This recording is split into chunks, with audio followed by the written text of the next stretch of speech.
বিজেপির দালালি করে নির্বাচন কমিশন যে এসআইআর করছে পশ্চিমবঙ্গে, যে কারণে, সেটা একটাই কারণ, সেটা সবাই জানে, বিজেপিকে রাজ্যই ক্ষমতায় আনার জন্য অনেক ভোটারকে বাদ দেবার চেষ্টা করছে বেছে বেছে। সেটা যে কারণে করা হচ্ছে, সেই লক্ষ্য তো বিজেপির পূরণ হবেই না। মানুষ এত হ্যারাসমেন্ট হচ্ছে, এত ফিরে পড়ছে যে বিজেপিকে আর ভোটই দেবে না। গতবারে যে ভোট পেয়েছে পশ্চিমবঙ্গে, সে ভোটটাও পাবে না, হাফ কেন, হাফের হাফও পাবে না, অনেক ভোট কমে যাবে। এবং যে লক্ষ্য নিয়ে বিজেপি উঠে পড়ে লেগেছে, আর বাঙালি এত বোকা নয়। আর বাঙালি ভারত স্বাধীনতায় অনেক ভূমিকা অর্জন করেছে।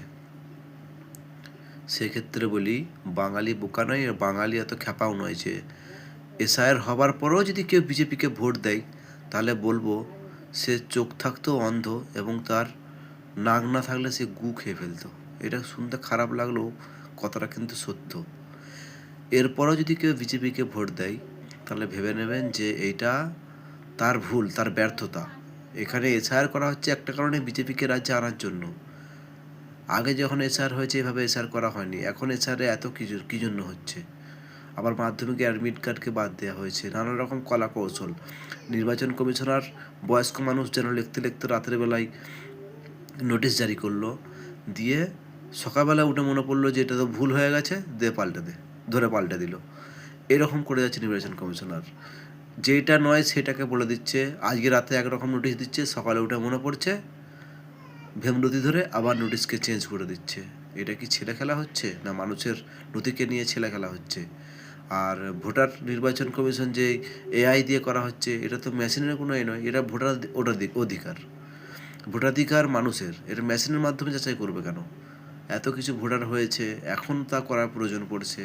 যখন নির্বাচন কমিশন ভোটার কার্ডগুলো তৈরি করেছে তখন কেন দেখেনি? এখনই হঠাৎ করে মনে পড়ে গেল?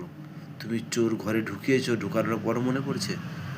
তা আসলেই চোর নাকি ডাকাত, না মানুষ আমার আত্মীয় স্বজন? এখন তো ভেবে লাভ নাই। আর যদি ভাববেন, তাহলে এইভাবে করার কি দরকার? বিজেপির দালালি করে বিজেপিকে পশ্চিমবাংলা আনার জন্যই উঠে পড়ে লেগেছে এসআর কমিশনার। ঠিক আছে, নির্বাচন কমিশনার এসআর করার জন্য উঠে পড়ে লেগেছে, কিন্তু আশা ব্যর্থতা হবে। এবং যে ভোট পেয়েছিল গতবারে, তার চেয়েও অনেক খারাপ রেজাল্ট করবে পশ্চিমবঙ্গে এবছর। আপনারা কথাটা মিলিয়ে নেবেন।